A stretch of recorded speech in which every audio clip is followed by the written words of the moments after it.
We have with us Minister Jodie Wickens. She's the Minister for Children and Family Development. She has come to Sher Punjab Studios for the first time. Today, the province has announced $750,000 in federal funding to expand community-led domestic violence intervention programs across the province of British Columbia, including $150,000 for Options Community Services in Surrey to grow its Caring Dads program. It's a therapy-based approach that works with fathers to change harmful behavior and build safer homes. I don't want to say too much. I want the minister to speak on these. Let's welcome her, Minister Jodie Wickens. Thank you so much for making time for us. Well, thank you so much for having me. It's a real privilege to be here today. You've been radio hopping today. I have, yes, a very exciting part of the job, and I've been really appreciative of the hospitality. Right. So I just gave the broad contours of what the announcement is all about today. Is there anything more that you would like to add? Yeah, so our government is laser focused on ensuring that children and families are safe and that we are focusing on the well-being of children and families. And so this is just one piece of a broader piece of work that we're doing in government. So we have a safe and supported multi-year approach, $60 million in investing in programs and services to support victims, on intervention programs, to really reach families and support them holistically so that they can stay together. We know that when children are connected to their community, their family, and their culture, they have better outcomes. And so programs like these really support those better outcomes for children. There's often a question that people have that, when our homes are not safe, then the system should work, right? And this could be an abstract sort of a question, but is the system over here, does it function well? Is it functioning well, do you think? There's always more to be done. There's always improvements to be had. I've been in this role for a year now. Right. We are consistently making improvements, changing our laws, changing our policies. We know that when children witness violence, they experience violence. Right. And so programs like the Caring Dads program really teach that to perpetrators, support them with skills to have healthy relationships, and also community-based programming like Options really uses a multidisciplinary, cross-service approach. So we know that someone who might need one program might also need multiple different programs, and so that's why we invest in community-based programs. A dad in a caring programs, in the Caring Dads program, maybe even in the Punjabi group, might need access to employment supports and housing supports and other mental health supports. And that's really the strength of that program, is that there's access to other things as well. And so we are building up our systems, making sure they're more integrated, bringing down silos, and so that we can see those better outcomes for children.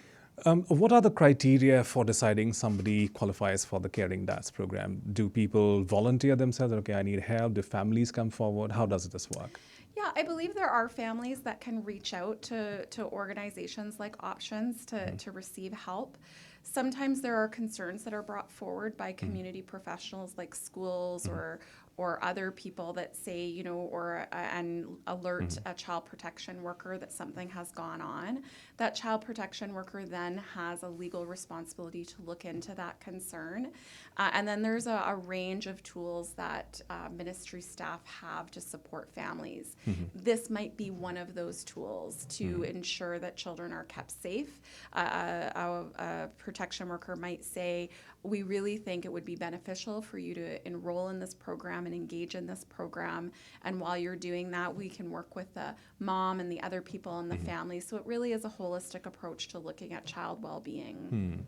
You mentioned that you have been on this role for a year now. Yeah. So I'm curious, what kind of institutional support mechanisms exist in our province, and have you been able to introduce any kind of change over the last year?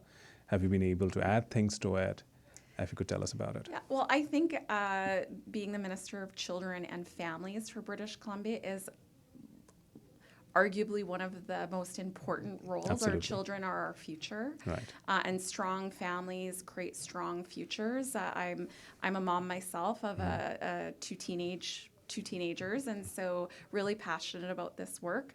I have a strong mandate from our Premier to ensure that we're strengthening services for children who may have developmental challenges or mental health challenges, so investments in community around things like speech-language pathology, physiotherapy, occupational therapy, working with Indigenous communities on the resumption of taking care of children. We have a dark history in British Columbia around particularly child welfare and Indigenous child welfare. So really, we're signing agreements with Indigenous communities to honor jurisdiction, and then also working on a comprehensive child and youth well-being plan and outcomes framework. So shifting the way that we are looking at things to be less reactive and more proactive. The earlier you can get to something, the better. And so even something like providing education programs in schools about what do healthy relationships look like?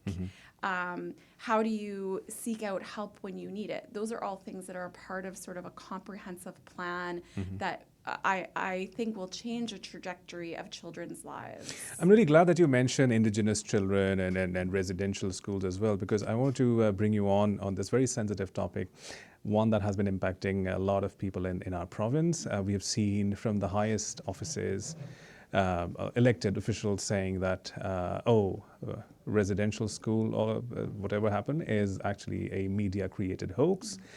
We have also seen just yesterday, I think, a bill was introduced, which did not succeed, of course, that this land acknowledgement that is done, that needs to be done away with. And we also hear statements from, let's say, one BC MLA, Tara Armstrong, recently said, I think, that we need to stop immigration completely into British Columbia. Now, children of immigrant communities who are coming in, right? People of color who are coming in. And when they hear these kind of things, and if they encounter similar conversations in schools, that creates massive psychological damage as well. So beyond statements, is your government considering concrete steps to stop this, or in some way to encourage people to come forward and share their experiences if they experience this kind of, let's say, racism? How can they come forward? How can they seek help from the government? Yeah, well, we have a anti-racism line. We've done a lot of work with respect to anti-racism. I think what makes us one of the best places in the world to live in British Columbia is our multiculturalism, is our beautiful Indigenous culture that exists here. You know, leaders around the world have accepted that we have a dark history, that the way Indigenous people were treated was horrific, that the impacts of the residential school system, the 60s scoop, our child welfare system has lasting impacts today. I think that we are making progress in our relationships with Indigenous communities. I think that makes us stronger. I think that will make us stronger economically and just a better community. And so the politics of fear and division and hate, I think we're seeing it in lots of places in the world right now. It doesn't make for better societies. And so I think we're better as British Columbians because we take care of each other and we care for one another, and we understand that we have different backgrounds, we come from different places, and we might have different views, but we're stronger when we're together. And so that's what I'm focused on. That's what our government is focused on. That's we're a very close team under our Premier David Eby, and that really makes us very strong. I've spoken with the Premier about this as well whenever he was here, whenever I get the opportunity to ask him. But do you think that your government has become a little combative in recent times when it comes to dealing with Alberta and even the federal government now about that pipeline issue? And also here within the province, we see that the BC Conservatives are not often very happy with what you're doing. And British Columbians are also suffering from material worries like affordability and all of that. And with this situation with the United States, it's not becoming easier. So there's a feeling also among the South Asian community that your government is perhaps not doing enough. So how can you really convince the people that, no, we are here for you when our elbows up approach is going to work. It's absolutely a very challenging time, and I can assure you that our Premier David Eby is working hard and fighting every day for the interests of British Columbia and Canada, meeting with Prime Minister Mark Carney, with his counterparts across the country to ensure that we're doing things like removing interprovincial trade barriers. Premier Eby talks often about we can be the economic driver of our country. We have so much beauty and availability here in British Columbia. And I think there's a balance, and I'm very proud of my leader. I'm proud I'm on his team because he sees how important we are in British Columbia here. He's kind but and fair, and has often said, don't take my kindness for weakness as well. And so we do have to look out for the interests of British Columbians while working with the rest of the country, particularly with the unpredictability of Donald Trump and the threats to the states. And so I'm really proud of the work that he's doing. We've done concrete things with legislation to remove interprovincial trade barriers, to strengthen our ability to build our economy faster. Our relationship with Indigenous people and communities is going to also help us do that. And I think we're in the best position to be leading our province right now, given the timing that we are in. I also want to ask you, because my listeners are also very curious, because whenever we see the statements of American President Donald Trump, just last night he declared that I'm suspending all negotiations with Canada over an ad that Ontario created, right? So it's a mercurial president, and it's so unpredictable to deal with him. That's what every leader says. For an average person here in British Columbia or elsewhere, whatever Donald Trump says does not impact them. But on the policy front, especially for people like you who are in the government, what does it look like to wake up every morning to see some new statement by the American president? And how do you deal with that? Because then you have to rethink and redo stuff. Because if today the president is okay and he's giving all kinds of positive signals, tomorrow morning it could be completely different. Well, I think we have to focus on what we can do here in British Columbia. And it is concerning when there's unpredictability in people's livelihoods that are at stake. My colleague Ravi Parmar is working really hard with the forestry industry. You know, the Premier is advocating to the Prime Minister for funding for our forestry industry. So those are real concrete things that we are doing to protect British Columbians.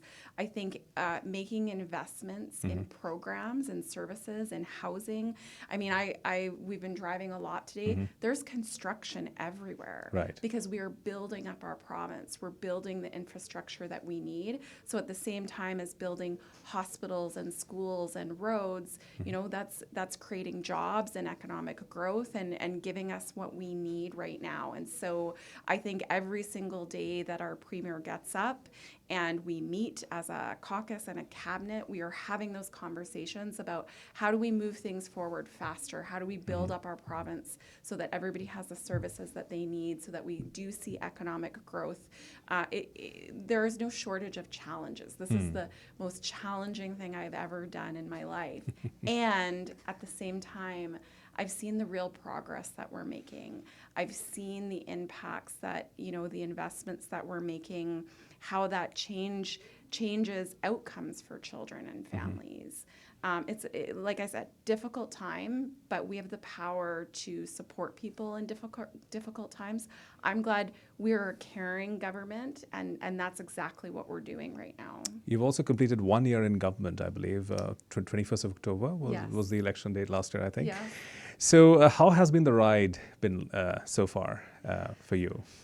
It's been an interesting time in BC politics, for sure. It's not there's never a dull moment. Absolutely. You know, I'm very proud. Like I said, I have 2 children. Right. I have a background in providing community services.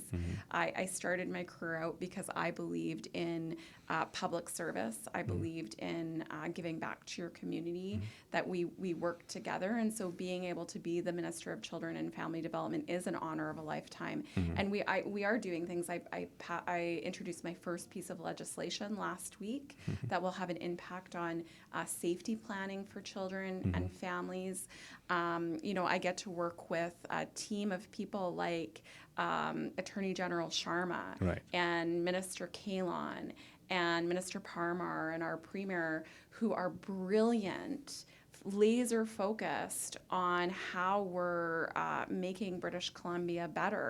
I think we have, I can't remember, 13 pieces of legislation that we're moving forward just in this session. Those are real, tangible things that we're doing. And I know sometimes it's hard in your own life, when you're dropping your kids off at school and you're rushing off to work, and to feel the impact of the laws that we're changing and the things that we're doing, and how does that really, impact your day-to-day life. And so we are also out in community listening to people like, what else do you want us to do as government, and responding and changing as we get that feedback. In my own community, it's grown so much. We need to build schools. We need recreation centers. We need hospitals. We also need to provide education to people about where to go to get the right services. And so I think sometimes people just don't know what's available out there for them. And so we're doing more of that education to make sure that people know where to go to get what they need to. I know your time is limited. I think I have used more time than I was allowed, but just one last question for you before I let you go. You have listed your achievements and your experience so far. What are the challenges that your government is facing? What you see in your own department and for your government as a whole? Because there are many people who would argue that after 2 terms, age does show up on the government, right? And you've been around for a while, so you do face a lot of questions. So what challenges going forward do you see?